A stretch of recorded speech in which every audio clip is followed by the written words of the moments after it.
Bahkan Pak Ridwan Kamil. Saja nih Pak Basir. Jangan lupa untuk direkap. Bentar Pak. Direkam dulu Pak Ridwan. Kok tombol rekamnya hilang ya? Bentar dulu Pak.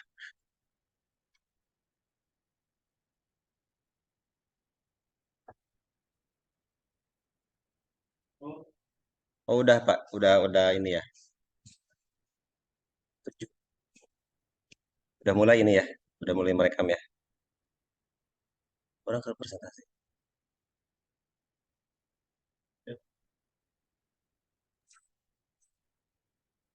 Sudah muncul belum Bapak Ibu? Sudah. Sudah Pak. Dah, Pak.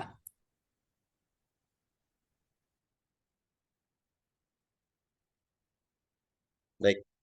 Assalamualaikum warahmatullahi wabarakatuh. Waalaikumsalam Waalaikumsalam warahmatullahi wabarakatuh. warahmatullahi wabarakatuh. Wawasan Kebinekaan Global 21. Kami dari kelompok 2 akan memaparkan hasil diskusi yang sudah kami bahas sebelumnya. Di sini kami mendapatkan topik 2 tentang kebinekaan Indonesia, yaitu Indonesia yang harmoni.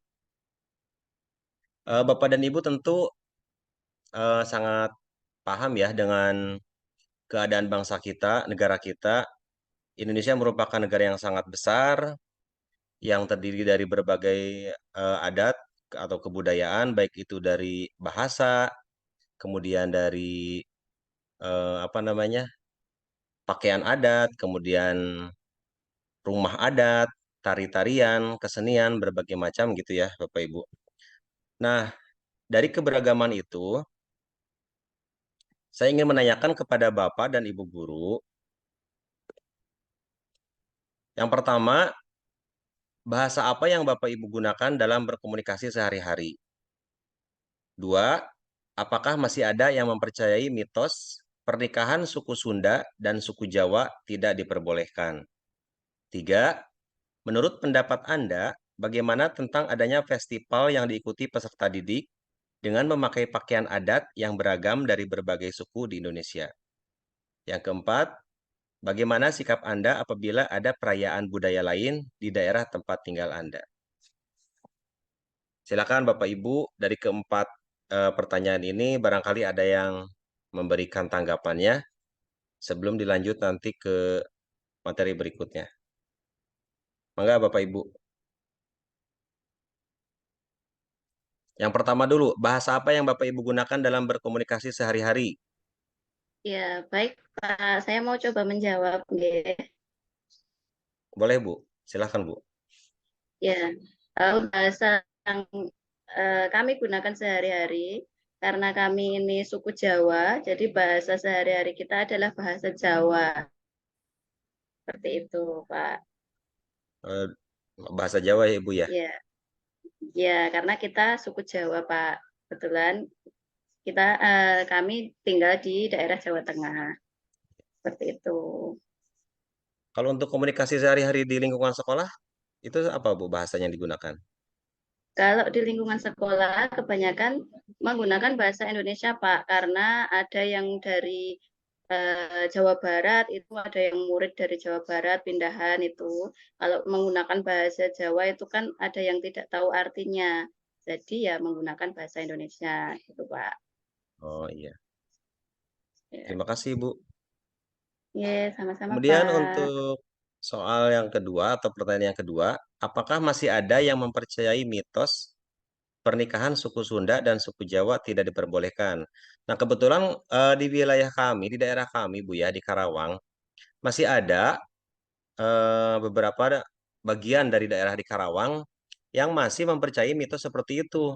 Jadi ada istilahnya ketika laki-laki dari suku Sunda yang notabene tinggal di Karawang itu katakanlah dalam tanda kutip itu ya tidak boleh menikah dengan perempuan yang berasal dari suku Jawa, baik itu Jawa Tengah ataupun Jawa Timur gitu. Nah, apakah Ibu mempercayai mitos seperti itu? Izin menjawab, Pak Ibnu. Ya, silakan Bu Lia. Kebetulan ini saya mengalami karena saya asli Jawa dan suami saya orang Sunda. Dulu sebenarnya pas waktu saya masih kuliah itu kata teman saya begini, Bulia salah merantaunya. Nanti kalau dapat jodohnya orang Sunda itu nggak boleh katanya begitu, Pak. Tapi pas begitu apa namanya eh, setelah menikah ya alhamdulillah gitu aman-aman aja karena menurut keluarga saya, orang tua saya dan orang tua suami saya begitu bilangnya kita lillahi ta'ala aja gitu dan kita juga bisa mengenal adat istiadat dari masing-masing suku gitu. Daerah gitu ya, Bu, Saya dari suku belajar ya. suku Sunda, mungkin dari keluarga suami saya belajar suku Jawa begitu adat istiadatnya begitu, Pak. Oh iya, terima kasih Bu Lia atas tanggapannya. Barangkali ada yang memberikan tanggapan lain terkait dengan mitos seperti ini, karena memang sangat kental sekali gitu ya, termasuk di lingkungan saudara saya juga, terus terang masih mempercayai mitos seperti itu. Beda kalau misalkan ketika laki-lakinya dari Jawa, perempuannya dari Sunda itu nggak apa-apa katanya. Cuma kalau untuk laki-lakinya dari Sunda, perempuannya dari Jawa, itu katanya tidak boleh. Nah, barangkali ada tanggapan dari Bapak dan Ibu yang lain terkait dengan pertanyaan ini. Bu Jamilah mungkin Maaf Pak. Pak Ibnu, mau tanya Pak Ibnu. Iya, Ibu. Saya Pak Bu Dewi. Bu Dewi, mangga Kalau Bu boleh Dewi. tahu mitosnya apa ya Pak? Kalau saya jadi penasaran. Saya coba bantu menjawab ya Bu ya. Ya, Bu Jamila, silakan. Iya. Berdasarkan sejarah yang itu Bu, perang Bubat itu Bu, Dyah Pitaloka kan mau menikah sama bukan Patih Gajah Mada, tapi sama Raja Hayam Wuruk. Tapi tidak disetujui oleh Gajah Mada. Pas mau pergi ke Jawa, nah Dyah Pitaloka itu diserang oleh Patih Gajah Mada. Sejarahnya itu Bu, yang saya ketahui. Sehingga pernikahan itu tidak terjadi. Itu Bu. Maksudnya pada garis besarnya gimana Bu? Maksudnya karena sakit hati atau karena ada akibat di kemudian hari? Kok tadi Bu Lia bilangnya kita lillahi ta'ala aja ya. Lah itu memang apakah setelah ada pernikahan itu mitosnya itu bahaya apa ada apa gitu loh Bu? Bantu jawab lagi ya Bu. Menurut orang tua dulu katanya kalau suku Jawa menikah sama suku Sunda katanya bisa terjadi malapetaka atau celaka. Nah, kalau ke situnya saya tidak tahu ya Bu. Karena saya tidak mengalami pernikahan itu, saya hanya tahu dari sejarah. Nah, kalau kejadian nyatanya saya tidak tahu gitu ya Bu, terjadi malapetaka atau celakanya. Tapi kebanyakan katanya menurut orang tua zaman dulu iya ada sebab dan akibatnya seperti itu. Ya. Jadi mitosnya seperti itu, Ibu ya. Kembali lagi kepada keyakinan masing-masing gitu ya, Bu ya. Terima kasih Bu. Terima kasih Bu Jamila. Terima kasih juga Bu Dewi ya. Iya, sama-sama Pak. Baik, kita lanjut ke pertanyaan ketiga. Menurut pendapat Anda, bagaimana tentang adanya festival yang diikuti peserta yang beragam dari berbagai suku di Indonesia? Contoh misalkan, ketika akan mengadakan kenaikan kelas misalnya. Di Jawa misalkan yang notabene 80-90% suku Jawa, tapi kemudian anak-anak diharuskan memakai pakaian adat dari daerah lain seperti dari Jawa Barat, seperti kebaya gitu ya. Kemudian memakai pakaian adat dari suku Dayak, mungkin dari Batak gitu. Nah, tanggapannya seperti apa Bapak Ibu terkait dengan kegiatan seperti ini? Ya, coba dari saya Pak Ibnu ya. Silakan Pak Kris. Iya. Terkait dengan pertanyaan pemantik yang C, ini memang saya sangat sependapat sekali bahwa penanaman akan cinta budaya itu perlu ditanamkan dari sedini mungkin ya. Jadi sekolahan saya itu kebetulan satu atap dengan taman kanak-kanak TK. Jadi saya sering sekali melihat event dari anak-anak TK itu pada hari tertentu mereka mengenakan pakaian seragam yang pakaian adat yang beragam ya, bukan hanya pakai Blangkon kebaya dari Jawa saja, tapi ya juga ada dari Papuanya, dari Acehnya, dari Dayaknya. Memang itu menurut saya luar biasa sekali. Jadi penanaman hal seperti itu memang harus ditanamkan dari kecil, sehingga mereka akan menghargai. Oh, yang paling apik, yang paling bagus dari punyaku bukan itu, tapi mereka akan menghargai yang lain. Dan ternyata beragam itu baik. Beragam itu, oh ternyata indah ya, yang dipakai dari suku itu ya.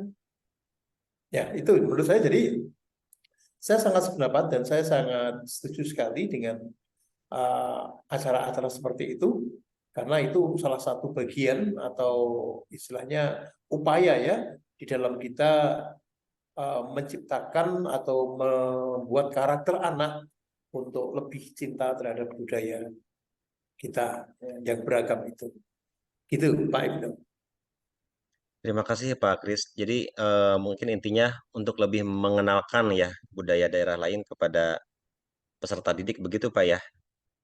Betul, Pak Ibnu. Jadi sangat positif ya kegiatan seperti ini berarti ya Bu ya. Iya Pak ya. Ada tanggapan yang lain dari Bapak dan Ibu guru terkait dengan pertanyaan pemantik yang ketiga ini? Silahkan.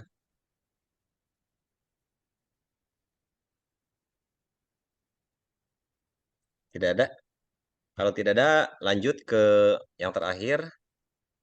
Bagaimana sikap Anda apabila ada perayaan budaya lain di daerah tempat tinggal Anda? Contoh misalkan, ketika di Jawa misalkan, tiba-tiba ada perayaan apa ya, wayang golek misalkan.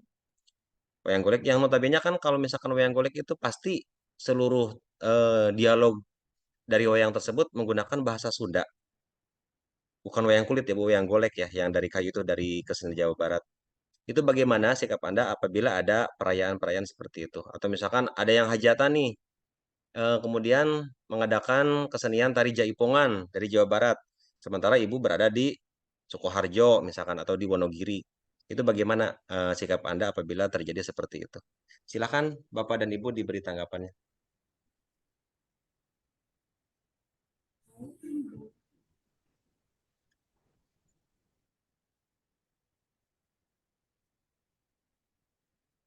Atau di Karawang misalkan, di Karawang ada kesenian gamelan atau campur sari begitu yang notabene pasti bahasanya menggunakan bahasa Jawa seperti itu. Bagaimana jika terjadi kegiatan seperti itu di lingkungan Anda? Silakan Bapak dan Ibu. Izin saya menyampaikan tanggapan saya, Bapak. Mangga, Bu Pipin. Baik, terima kasih Pak Ibnu atas kesempatannya untuk memberikan tanggapan. Ini kelompok 2 ya, Pak ya? Iya, Bu, kelompok 2. Sepengalaman saya, Pak, saya asli orang Karawang, dan pada saat ini mungkin perubahannya itu sangat berkembang pesat dengan adanya Karawang itu bukan lagi kota lumbung padi ya Pak, akan tetapi sekarang Karawang itu sudah merupakan kota industri terbesar di Asia Timur, di ASEAN, maaf. Dari berbagai macam suku dan budaya, mereka berpindah ke kita gitu dengan mencari lahan pekerjaan. Otomatis kebudayaannya pun bercampur baur dengan kebudayaan kita. Terutama di daerah saya, mungkin di daerah Bapak dan Ibu juga perumahan-perumahan sudah banyak sudah banyak ya, bahkan sawah saja sudah menjadi lahan perumahan. Begitupun dengan penduduknya Pak, sekarang kita mayoritas kebanyakan orang Jawa juga Pak, orang Sundanya mungkin ya 80% lah ya. Terutama ketika adanya hajatan, pernikahan. Nah, dari mereka juga sering kan dari orang Jawa, misalkan saja orang Jawa, mereka sering ada hajatan yang seperti campur sari, seperti itu. Terus juga mereka hajatan dengan kesenian yang lainnya, saya sebagai orang Sunda justru sangat, oh ini seru banget gitu pengalaman saya menurut saya. Bahkan ketika itu saya pernah nonton sampai tengah malam campur sari karena saya baru pertama kali, akhirnya saya sangat antusias dan merespon gitu walaupun saya ya sedikit-sedikit lah mengerti bahasa Jawa itu gitu. Karena sebagian murid saya pun sekarang kebanyakan orang Jawa, Pak. Orang Jawa, kemudian juga ada orang Madura, ada orang Batak, Lombok bahkan. Jadi Iya. sekarang di Jawa Barat itu bukan merupakan orang Jawa Barat saja, tetapi sudah banyak dari daerah mana-mana saja. Menurut saya dan pendapat saya, ternyata kita itu kaya Pak akan budaya dan kita disatukan dengan namanya kebinekaan, Bhinneka Tunggal Ika. Semoga saja tetap bersatu padu menuju Indonesia maju. Itu saja mungkin Pak pendapat saya. Terima kasih. Ya. Terima kasih Bu Pipin, tanggapan yang sangat luar biasa ya. Ada tanggapan yang lain dari Bapak dan Ibu Guru terkait dengan pertanyaan pemantik yang keempat ini? Mangga?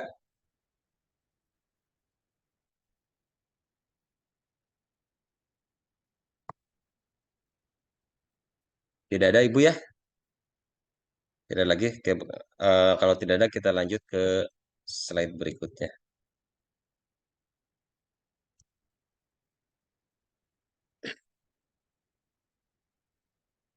Di sini capaian pembelajaran yaitu mampu memahami pentingnya toleransi dalam perbedaan. Mampu menganalisa berbagai penyebab kerentanan akan kebinekaan. Mampu menerima pentingnya suatu perbedaan, mampu memberikan contoh toleransi dalam praktik kebinekaan. Nah, di sini saya menampilkan tebak budaya hasil dari diskusi bersama teman-teman di kelompok 2. Ada beberapa kebudayaan yang berasal dari beberapa daerah yang ada di negara kita. Barangkali Bapak dan Ibu ada yang mengetahui apa saja kebudayaan yang ada di tampilan yang saya berikan ini. Ada 6 di sini ya. Silahkan. Untuk yang pertama, ada yang bisa tebak ini kebudayaan apa? Berasal dari Pedak daerah mana? Sinten itu. Tidak Pedak Sinten, Sinten. Pedak Sinten. Ya. Jawa Tengah. Dari Jawa. Dari mana Bu nih? Pedak Sinten itu, Pak. Dari mana itu Bu? Itu kalau bayi usia 7 bulan ya kalau nggak salah. Itu itu dibuat acara Dari Jawa Tengah ya. Jawa Tengah. ya Bu Nafi. Ini Iya. yang untuk diinjak itu ketan yang udah diberi warna. Terus nanti sampai ujung nanti ada tangga seperti itu, Pak. Monggo Bu Novi ditambahkan. Silahkan Bu Novi ditambahkan. Terima kasih Bu Fani. Ya Pak Ibnu. Mangga ada yang mau Lanjut. menambahkan? Kalau yang kedua ini budaya mana? Ayo, Itu sepertinya suku Dayak ya Pak. suku Dayak, betul. Suku Dayak. Soalnya suami saya orang Dayak. Oh iya, Pontianak. betul. Terima kasih Bu Pipin. Kemudian yang ketiga ini kebudayaan dari daerah mana ini? Ngaben. Bali ya, Bu? Bali, Pak. Dari Bali, Ngaben. Bali. Ngaben ya, dari Bali. Kemudian ini rumah dari kebudayaan mana Ibu? Bapak? Seperti Papua, jamur Pak. ya? Seperti Papua. jamur. Dari mana Bu Jamilah? Papua, Pak. Papua, Pak. Papua. Namanya rumah apa Bu? Rumah Hanoi. Hanoi. Hanoi apa Honai Bu? Hanoi. Honai. Hanoi bahasa apa? Hanoi apa Hanoi. Honai coba? Hanoi. Hanoi nama pulau. Hanoi. Kalau ini apa Pak Basir? Honai. Itu cepot itu. Kalau ini kesenian dari mana ini Bapak Ibu? Jawa Barat, wayang Ada golek, cepotnya Pak. itu. Pak. Dari Jawa Barat. Namanya apa, Bu? Wayang golek, Wayang Pak. golek. Wayang golek. Oh, Kalau di dinamain Jawa wayang Barat golek, kan Bu. wayang golek. Kalau di daerah Jawa Tengah, Jawa Timur apa namanya? Wayang kulit, Pak. Wayang kulit, Pak. Dari kulit berarti ya. Kalau ini di Jawa Barat, wayang golek memakai kayu ya, Bu ya. Ini juga sebenarnya di Jawa Barat juga ada tradisi seperti ini, Bu, nih yang anak kecil diinjakan ke ketan atau ke apa ya? Biasanya kalau di Jawa Barat itu ke uang gitu ya, ke tanah. Ini namanya biasanya sebutnya sawer. Usia 4 bulan kalau tidak salah. Barangkali begitu ya, Bu Jamilah ya. Di kita juga ada ya tradisi seperti ini ya. Iya, ada, Sawer Pak. namanya ya. Iya. Iya, hampir-hampir sama ya. Cuma yang diinjaknya bukan ketan. Kalau di kita kadang tanah atau uang. Yang pasti bukan terasi ya. Kalau terasi bau kasihan. Kalau ini yang keenam, Bapak Ibu, tebak budaya nih. Kebudaya rumah dari Gadang. budaya mana nih? Rumah gadang, Pak. Sumatera Minangkabau. Barat. Dari daerah mana, Bu? Minangkabau. Sumatera Barat. Sumatera Barat. Minangkabau, Sumatera Barat ya. Oke. Baik Bapak Ibu, terima kasih ya sudah menjawab dari tebak budaya ini. Di sini kita akan mendalami tentang arti sebuah toleransi, Bapak Ibu ya. Toleransi adalah sikap saling menghormati, saling menghargai, dan saling menerima di tengah keragaman budaya, kebebasan berekspresi, dan karakter manusia. UNESCO. Jadi dalam kehidupan beragama, berbudaya, berbangsa, dan bernegara, toleransi itu sangat penting ya Bapak Ibu. Kemudian ada intoleransi. Ada toleransi, ada intoleransi.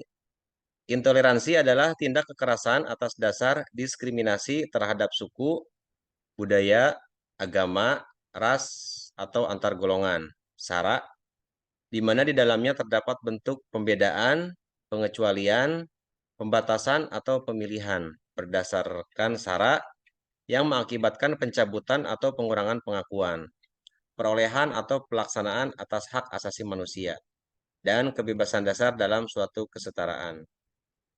Ini berdasarkan Permendikbud nomor 82 tahun 2015 pasal 6. Kemudian radikalisme.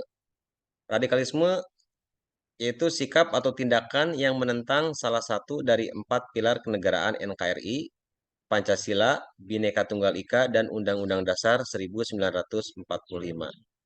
SKB 2/KL tentang penanganan radikalisme di kalangan ASN 2019. Nah, di sini saya menampilkan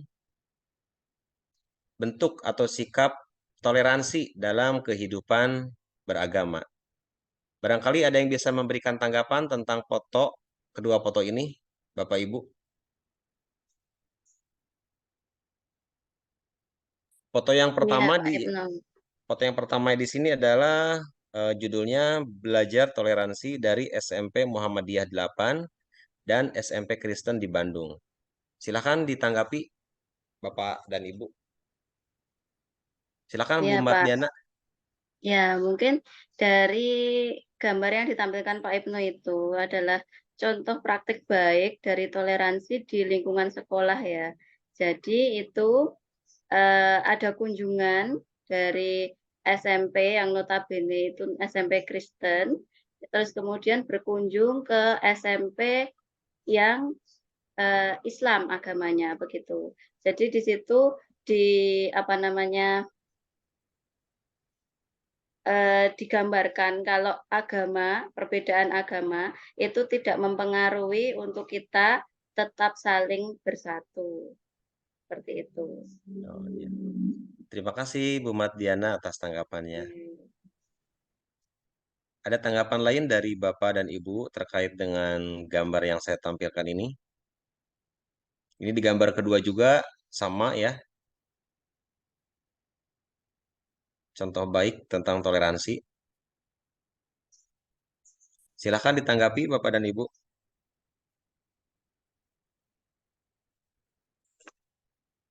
Tidak ada ya?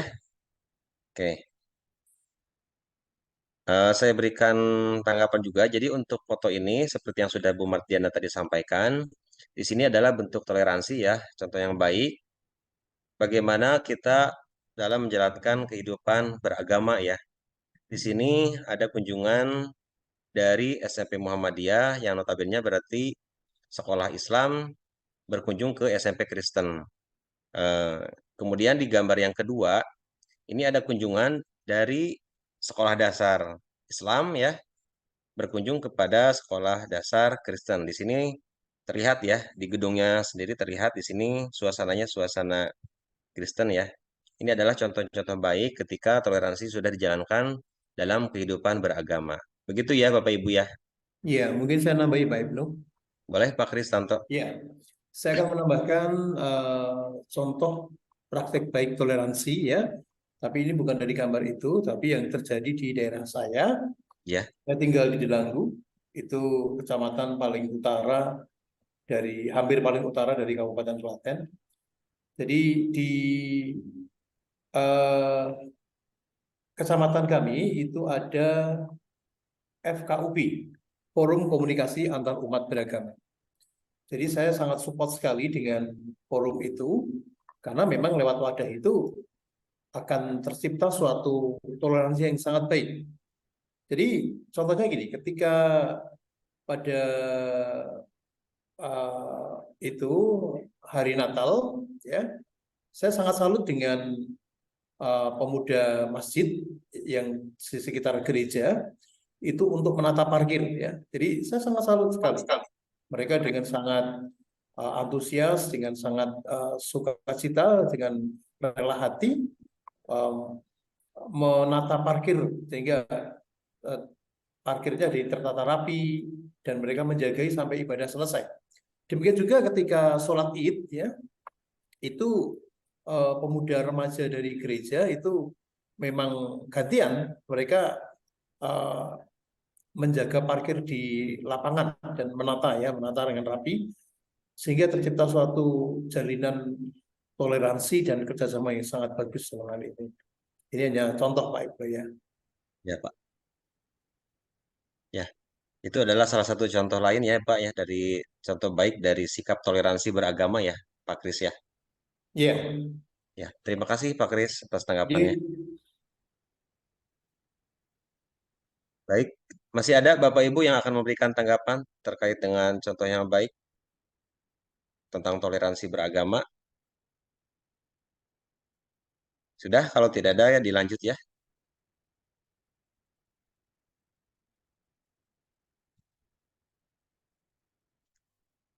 Praktik baik toleransi di lingkungan sekolah. Program yang dinamakan Breaking Down the Wall ini mampu meruntuhkan dinding-dinding prasangka untuk membangun jembatan toleransi dengan menumbuhkan rasa empati. Bapak dan Ibu, mohon untuk disimak, saya akan menampilkan video tantangan intoleransi meninggi ya Pak, Bapak Ibu. Silakan disimak baik-baik videonya.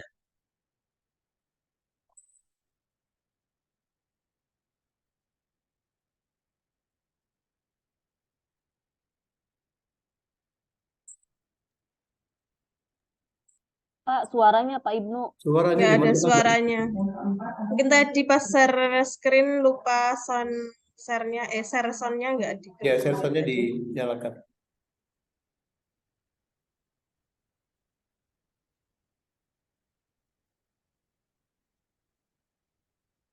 Share screen yang mana? Share yang mana ya Bu ya? Saya belum. Tadi seharusnya pas share screen itu jenengan pas tampilan yang paling bawah kiri itu ada tulisan share sound, itu jenengan klik gitu. Jadi nanti kalau ada video bisa diputar. Berarti sekarang di stop dulu gitu maksudnya ya? Ya, diulang lagi. Di stop dulu, diulang lagi. Stop lagi, diulang lagi. Sebentar ya Bu ya.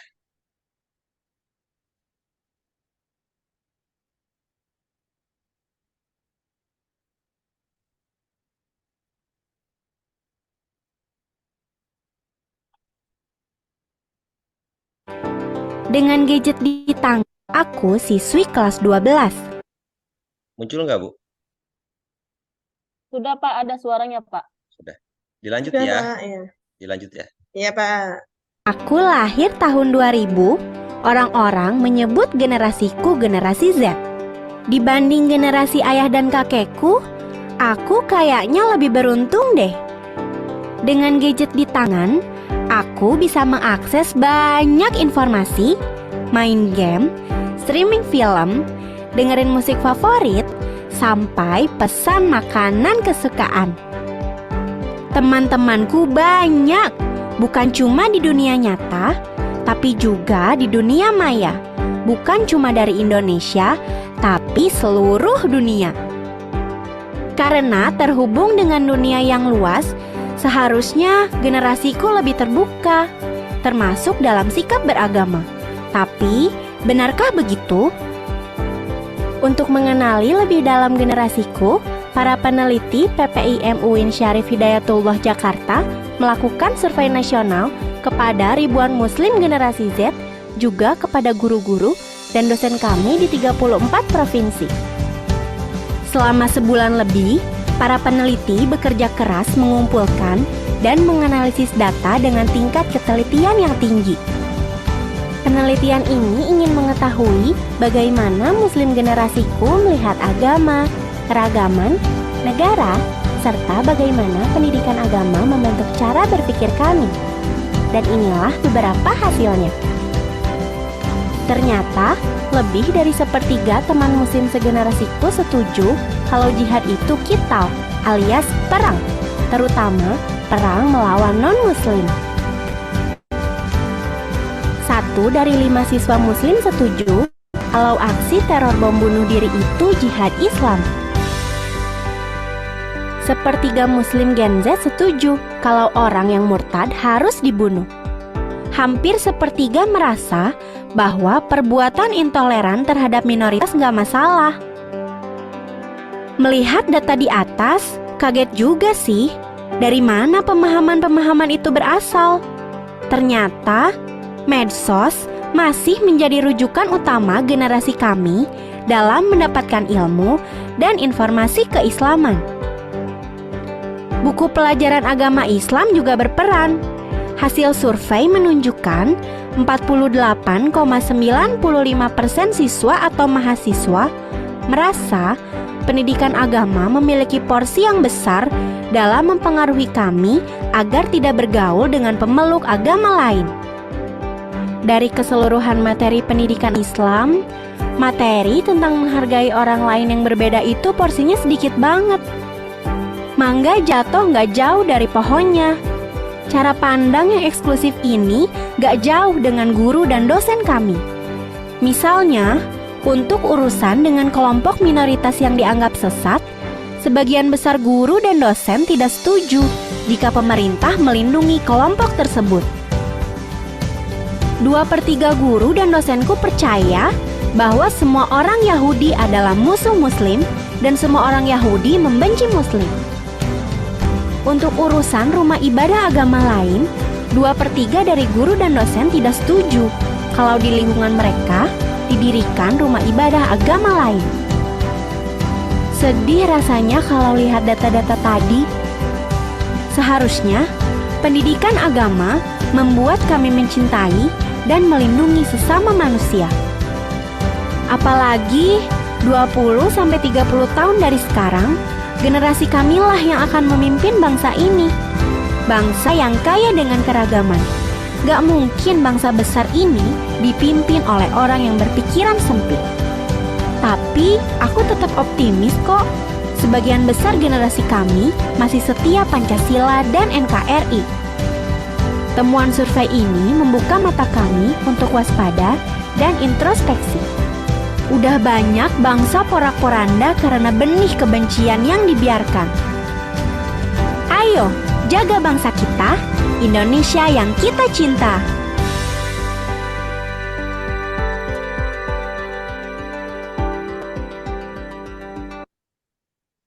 Ya, baik Bapak Ibu, sudah diperhatikan ya videonya. Dari video yang sudah saya tayangkan tadi, ada beberapa pertanyaan yang akan saya ajukan kepada Bapak dan Ibu guru. Di sini pertanyaannya adalah sebutkan contoh intoleransi yang ada pada video yang sudah ditayangkan tadi. Bentuk intoleransi seperti apa yang ada di video tadi? Silakan berikan tanggapannya Bapak dan Ibu guru.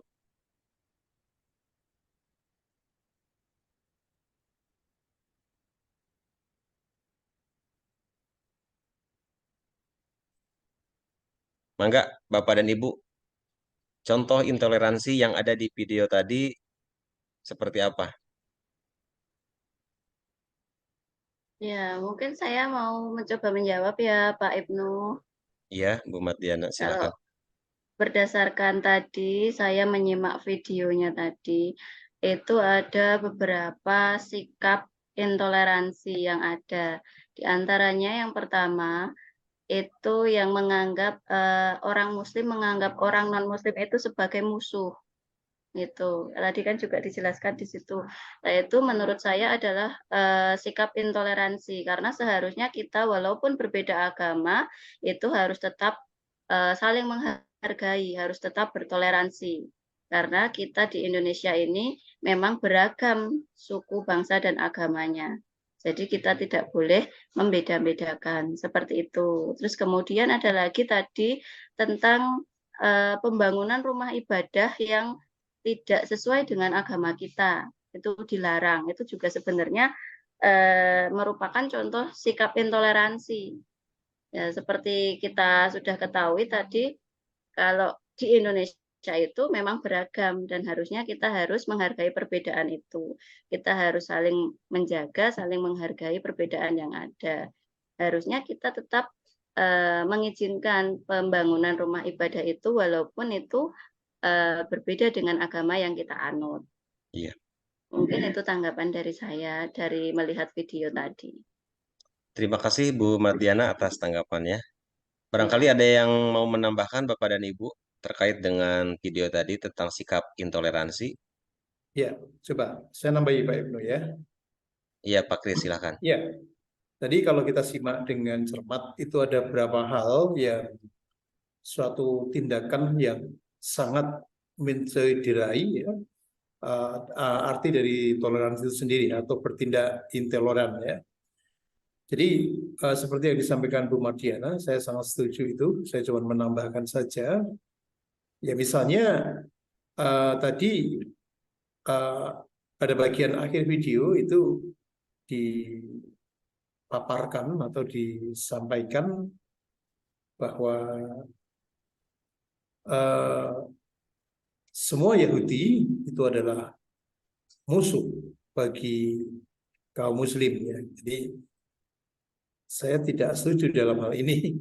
Nah, itu menurut saya itu juga tindakan intoleran ya. Jadi kalau itu nanti itu tersampaikan ke yang lain, juga ke anak didik nanti, wah kasihan sekali kita membentuk suatu, kalau kita membiarkan membentuk suatu apa ya, pola pikir atau dasar pola pikir yang keliru, yang nanti akhirnya berujung pada suatu kebencian. Termasuk nanti, termasuk diantaranya tadi bertindak semena-mena ya terhadap kaum minoritas dalam hal ini yang bukan seagama, itu hal yang wajar, itu menurut saya juga tidak sama sekali tidak dibenarkan dalam hal ini. Jadi memang kalau kita bicara masalah fakta ya sebenarnya menyakitkan sekali Pak Ibu ya, tapi ini ya betul Pak. Faktanya demikian ya, ya kita cukup prihatin sekali dengan hasil survei yang dilakukan. Itu tambahan dari saya Pak Ibu. Ya. Terima kasih Pak Kris atas tanggapannya dan Bu Matiana. Barangkali ada yang mau memberikan tanggapan lain, yang mau menambahkan Bapak dan Ibu, silakan. Izin menambahkan Pak Ibnu. Mangga Bu Lia. Tadi juga kan di video menayangkan bahwa hampir 50% buku pendidikan agama Islam itu melarang bahwa pemeluk agama Islam bergaul dengan agama selain yang Islam. Nah, itu juga termasuk salah satu sikap intoleransi. Jadi, mungkin itu PR kita semua sebagai pendidik untuk meluruskan bahwa kita di negara Indonesia ini ada bermacam-macam agama, jadi semuanya itu harus saling bersatu dan jangan mau dipecah belah atau dibeda-bedakan dari agamanya. Itu, Pak. Ya, terima kasih Bu Lia atas tanggapannya. Bapak dan Ibu sangat luar biasa sekali ya memberikan tanggapannya. Barangkali ada tambahan lain terkait dengan tanggapan untuk video tadi. Tidak ada ya, kalau tidak ada dilanjut ke slide berikutnya. Di sini tantangan intoleransi meninggi.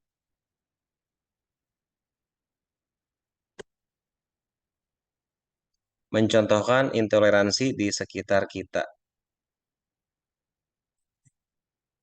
Barangkali di lingkungan sekitar kita yang terlihat contoh dari intoleransi.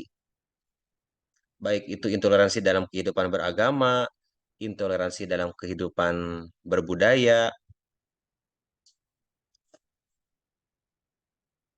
atau barangkali dari yang lainnya, silakan Bapak dan Ibu yang dapat memberikan contoh bentuk intoleransi.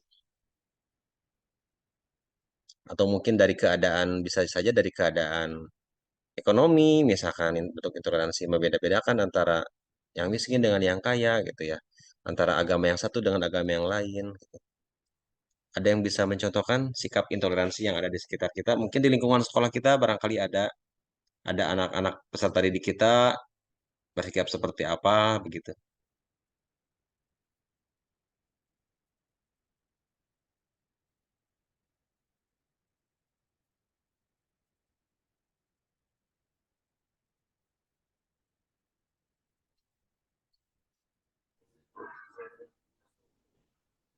Mungkin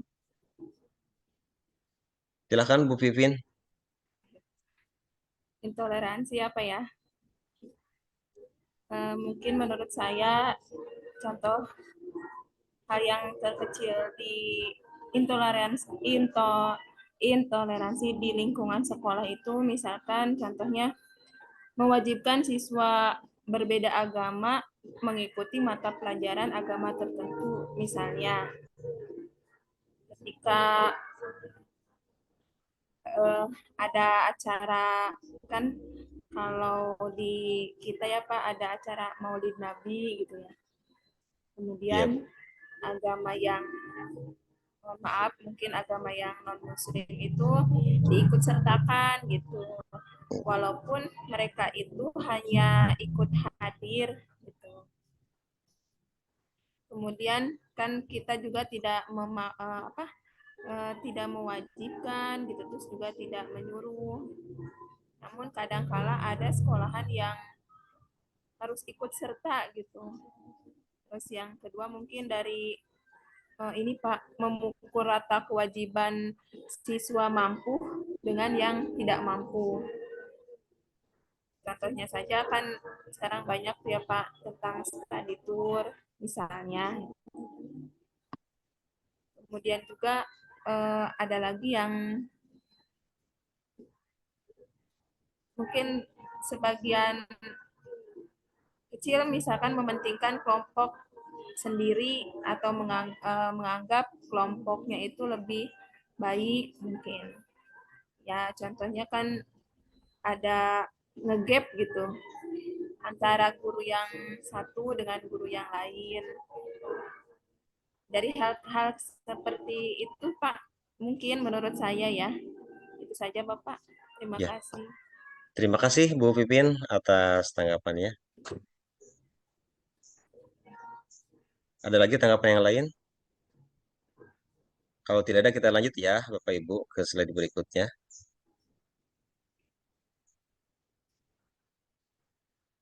Hebat menjadi moderat. Apa itu moderasi? Moderasi adalah salah satu solusi untuk intoleransi adalah moderasi beragama.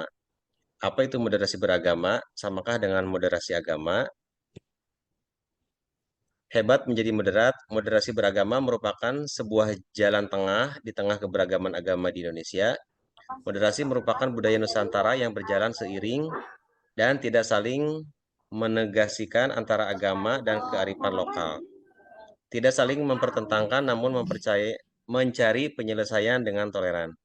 Moderasi beragama sangat erat terkait dengan menjaga kebersamaan dengan memiliki sikap tenggang rasa. Sebuah warisan leluhur yang mengajarkan kita untuk saling memahami satu sama lain yang berbeda dengan kita. Moderasi bukan saja untuk ranah beragama, namun moderasi juga bisa dipraktekkan dalam ranah kearifan lokal dan budaya. Profil pelajar Pancasila. 5 prinsip moderasi dan profil pelajar Pancasila. 1. Prinsip komitmen kebangsaan mendukung terbentuknya profil pelajar yang beriman, bertakwa, dan berakhlak mulia, terutama akhlak terhadap negara. 2. Prinsip bersikap moderat mendukung profil pelajar yang beriman, bertakwa, dan berakhlak mulia, terutama akhlak terhadap sesama manusia. 3. Prinsip kesetaraan dan kemanusiaan mendukung profil pelajar yang beriman, bertakwa, dan berakhlak mulia, terutama akhlak terhadap sesama manusia, serta profil pelajar yang bersedia bergotong royong, yakni semangat kolaborasi, peduli, dan siap berbagi. 4. Prinsip berpikiran terbuka dan kritis merupakan semangat berpengetahuan sebagai basis dalam menerapkan moderasi. Ini mendukung profil pelajar yang berpikiran kritis, critical thinking. 5. Prinsip akomodatif terhadap nilai-nilai lokal mendukung profil pelajar yang berkebinekaan global, yakni pelajar yang menghargai dan mengenal budaya. Nah, di sini saya menampilkan batik sebagai pemersatu bangsa. Ada yang bisa menjawab, Bapak dan Ibu, ini batik apa saja? Yang pertama ini, batik apa ini, Bapak dan Ibu? Parang, Ini batik Parang. Berasal dari daerah mana, Bu? Yogyakarta, Pak. Yogyakarta. Kemudian ini batik apa, Bu?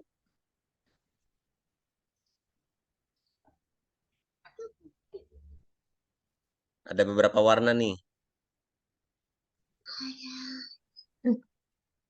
Ada yang bisa jawab? Kayaknya batik 7 rupa itu, Pak. Batik 7 rupa, betul, Bu. Kalau yang ini batik apa, Bu? Itu batik kawung bukan ya, Pak? Batik Batik kawung ya kawung. kayaknya ya. Betul, Heeh. iya, batik kawung. Kalau yang terakhir ini batik apa, Bu? Megamendung. Ya, Megamendung. Batik Megamendung. Nah, di Iya. sini batik sebagai pemersatu bangsa ya, Bapak Ibu. Walaupun misalkan berbeda-beda dengan corak khas tertentu, tapi batik itu merupakan warisan budaya yang sudah diakui dunia ya sebagai warisan budaya dari negara Indonesia. Dan ini khas dari Indonesia. Kemudian berikutnya adalah kuliner soto di Indonesia. Wah, jadi lapar nih Ibu ya. Kita ditampilkan dengan suguhan gambar soto. Di sini ada berbagai macam soto, mungkin sekilas mirip ya, sekilas mirip ini, tapi ini berbeda-beda nih Bu ya. Ini kira-kira soto dari daerah mana nih Bu? Ada yang tahu tidak? Semarang, Pak. Semarang, Oh, Kudus itu. Kudus. Kudus. Ini sebenarnya hampir mirip ya Bu ya. Soto Karawang juga sebenarnya hampir mirip seperti ini Bu, soto Karawang nih. Ini saya juga agak ini nih, agak ketuker nih, yang mana soto Lamongan, yang mana soto Surabaya ya. Surabaya. Ada soto apa lagi? Itu yang Solo atas ya. kayaknya soto Surabaya, Pak. Yang bawah itu soto Lamongan. Yang ini Kalau- soto Lamongan ya Bu ya. Ya. Iya, ini soto Surabaya sepertinya nih, ada koyanya Ya, ya. yang jelas sama-sama Bogor. enak, Pak, itu kayaknya. Pak, Yang kalau pasti dimasak. ini Bogor adalah juga. kuliner khas Indonesia ya Bu ya, yang bisa mempersatukan Iya. persaudaraan dan silaturahmi kita ya Bu ya. Oke, baik.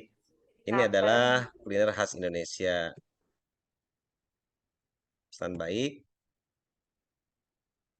Quote-nya untuk kegiatan ini itu negeri ini Republik Indonesia bukanlah milik suatu golongan, bukan milik suatu agama, bukan milik suatu kelompok etnis, bukan juga milik suatu adat istiadat tertentu. Tapi Indonesia ini milik kita semua dari Sabang sampai Merauke. Presiden pertama Republik Indonesia, Bapak Insinyur Soekarno. Demikian paparan dari kelompok 2 hasil diskusi kami yang sudah dilaksanakan sebelumnya. Mohon maaf apabila dalam penyampaian materinya ada kesalahan kata ataupun sikap, dan saya ucapkan terima kasih kepada Pak dosen dan teman-teman Bapak dan Ibu guru yang sudah memberikan tanggapan dan menyimak terkait dengan presentasi yang sudah saya paparkan. Saya tutup. Assalamualaikum warahmatullahi wabarakatuh. Terima kasih. Waalaikumsalam warahmatullahi wabarakatuh. Ya, baik. Bisa di stop dulu Pak Ibnu rekamannya. Iya, Bapak.